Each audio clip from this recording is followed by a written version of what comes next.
Welcome back to the channel, Dragon Lords. Look, I know this breakdown is hitting your feeds a little late, but as the old saying goes, better late than never. If you love diving deep into the world of Westeros, make sure to hit that follow and subscribe button right now to stay locked into all my upcoming content. After nearly 2 years of painful anticipation, House of the Dragon has finally roared back onto our screens. And wow, Season 3 did not hold back, launching us straight into one of the most brutal, action-packed premieres in franchise history. The catastrophic Battle of the Gullet has officially arrived, leaving the skies choked with dragonfire, delivering some absolutely heartbreaking character demises, and proving right out of the gate that HBO is not afraid to wildly rewrite George R. R. Martin's Fire and Blood. But underneath all the chaotic spectacle, the showrunners left a trail of hidden details, massive Easter eggs, and subtle bits of foreshadowing that a vast majority of viewers completely blinked and missed. So grab your dragon glass, because today we are breaking down the top 10 hidden details you missed in Season 3, Episode 1, and the 10 most shocking changes made from the books. Let's dive in. Part 1. 10 things you missed in the first watch. 10. The evolving tapestry and heavy drums. If you didn't look closely at the opening credits, you missed a few major updates. The weaving historical tapestry has evolved to include the tragic Battle of Rook's Rest from last season, featuring clashing gold and red dragons. It also newly depicts the dragon seeds, the low-born bastards who claim Team Black's dragons. Even the music got a heavy auditory upgrade, packing thunderous new war drums into the mix to signal that full-scale war is underway.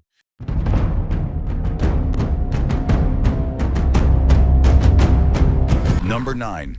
Sheepstealer looks different from every other dragon we've seen. When Sheepstealer finally appears on screen, most viewers focus on his size and rugged appearance. But there's one detail that makes him immediately stand out from nearly every other dragon in House of the Dragon. Look closely at his jaw. Unlike dragons such as Cyrax, Vermax, Sunfire, or Caraxes, Sheepstealer has an unusually long lower jaw that gives his face a more animalistic and almost prehistoric appearance. This design choice is likely intentional. Sheepstealer isn't a dragon raised in the dragon pit or cared for by dragon keepers. He's a wild dragon that has survived on his own for decades in the mountains of the Vale and Dragonstone. His elongated jaw, rough scales, uneven horns, and weathered appearance all help communicate that he belongs to a different world than the pampered dragons of House Targaryen. In fact, Sheepstealer looks less like a royal dragon and more like a creature straight out of ancient Valyria.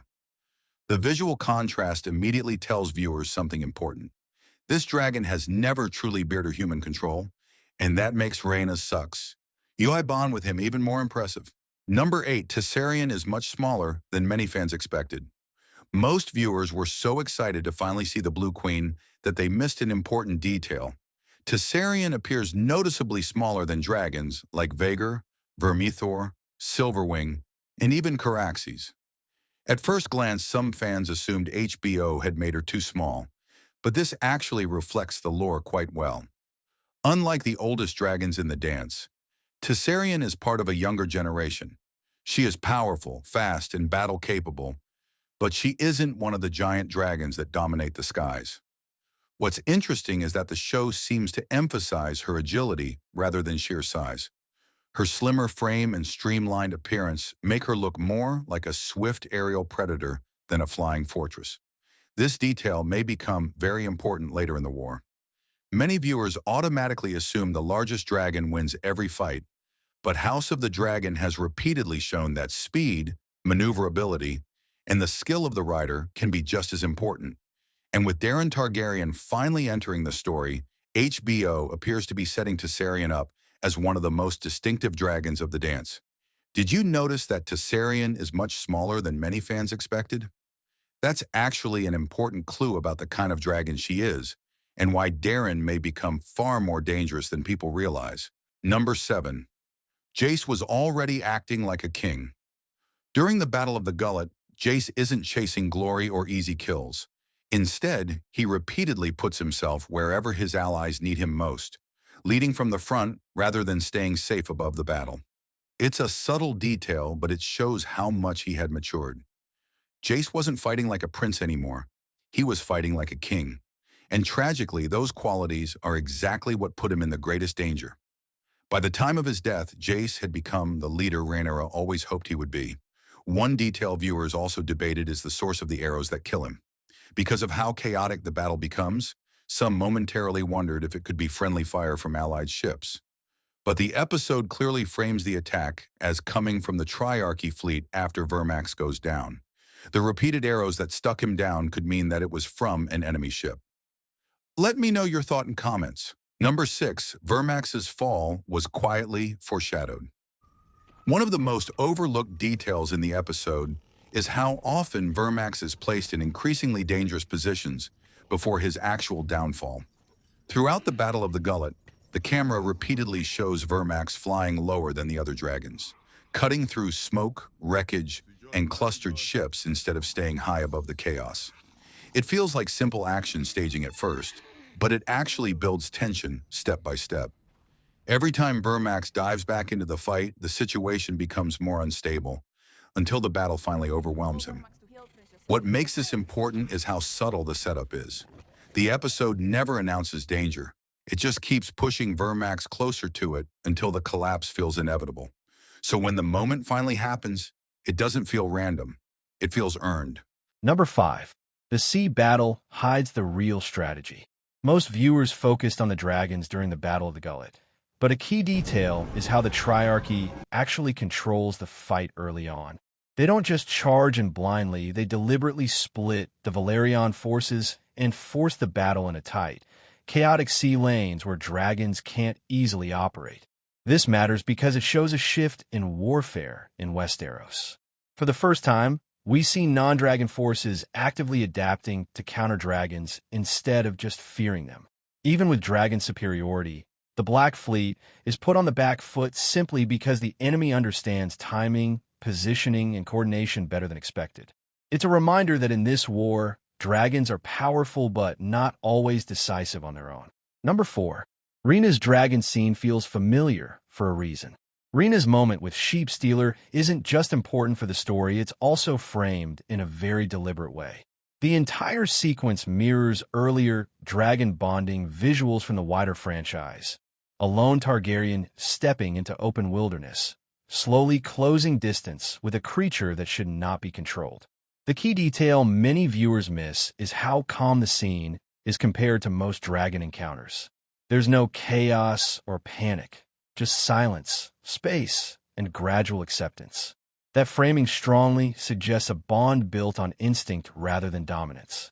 It also echoes moments from Game of Thrones, especially Daenerys Targaryen's early dragon scenes, where dragons are introduced less like weapons and more like living forces of nature responding to identity and presence rather than commands.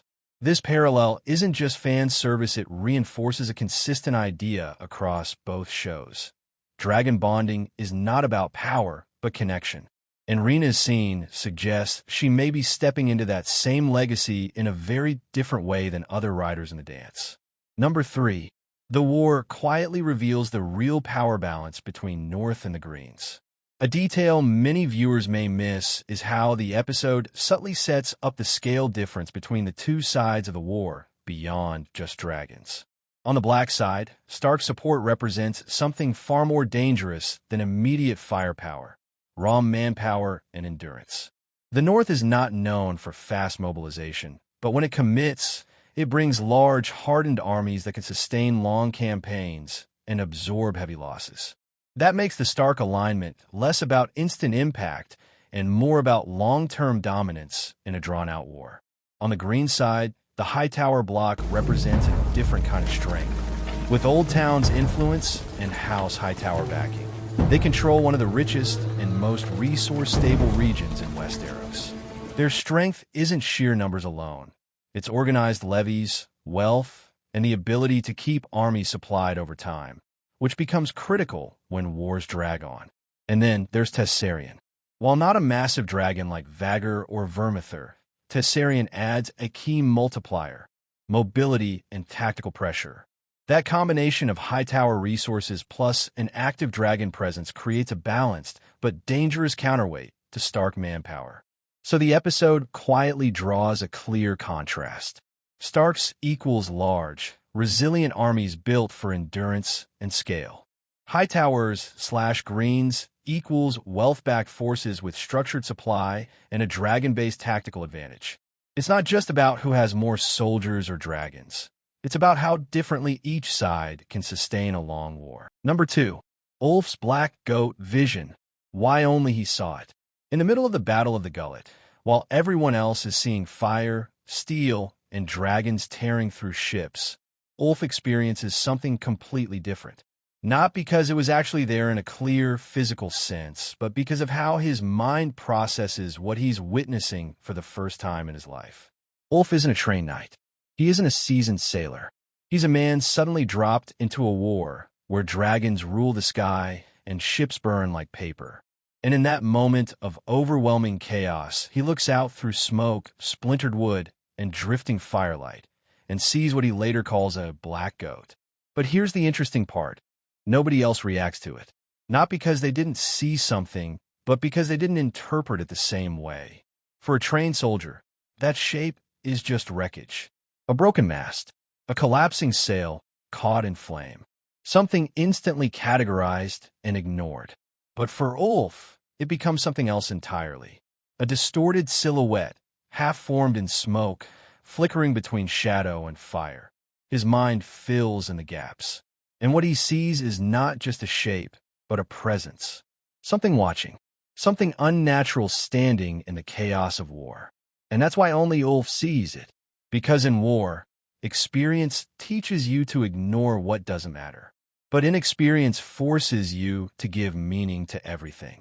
So while the battlefield continues in blood and fire, Ulf is briefly trapped inside a different reality. One where even a shadow in the smoke can become a living omen. And whether it was real or not almost doesn't matter. Because for Ulf, it was real enough to remember. Number 1. The green men Ulf claims he saw on the island. One of the most mysterious and debated moments tied to Ulf doesn't happen in the middle of the battle, but earlier, during his time stranded on the island before everything falls into chaos. Ulf later describes something that no one else confirms. Figures on the edge of the island, watching from the trees. Silent. Still. Not men in armor. Not soldiers. But something else entirely. He calls them green men. Tall, strange beings with horned heads and bodies that seem almost fused with nature itself. Some describe them as having legs like horses, others as if man and beast have been combined into something ancient and unnatural. But here's the key detail. No one else sees them. Not the other dragon seeds. Not the soldiers. Not anyone nearby. Only Ulf. And that's what makes the moment so unsettling. Because there are only two possibilities. Either Ulf saw something real, something tied to the oldest myths of Westeros, connected to forgotten magic and the deep history of the world. Or the island itself, under stress, fear, exhaustion, and the looming presence of dragons and war, broke something in his mind just long enough to show him something that shouldn't exist. What makes it even more interesting is what the green men represent in old Westerosi legend. Guardians of ancient power, tied to the oldest forests, watching over lands long before kings and dragons ever ruled them.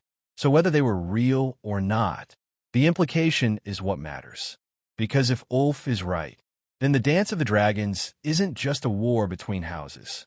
It's a moment where something far older might still be watching from the edges of the world, and no one else is paying attention. The Gullet has claimed its first victims, but the real betrayal isn't happening on the battlefield. It's hidden right in the pages of the lore. You've seen what you missed on screen, but are you ready for how wildly the show just rewrote history? Part 2 is dropping next, where we break down the top 10 brutal differences between the show and the book, including a change so massive it completely breaks the timeline of the Iron Throne. Oh, and those terrifying, antlered shadows Hugh and Adam saw in the woods? If you want a dedicated deep dive into the eerie, forbidden magic of the Green Men, hit that follow button right now and let me know in the comments. Sleep with one eye open, Dragon Lords, because the real war has just begun. Thank you for watching. Stay connected.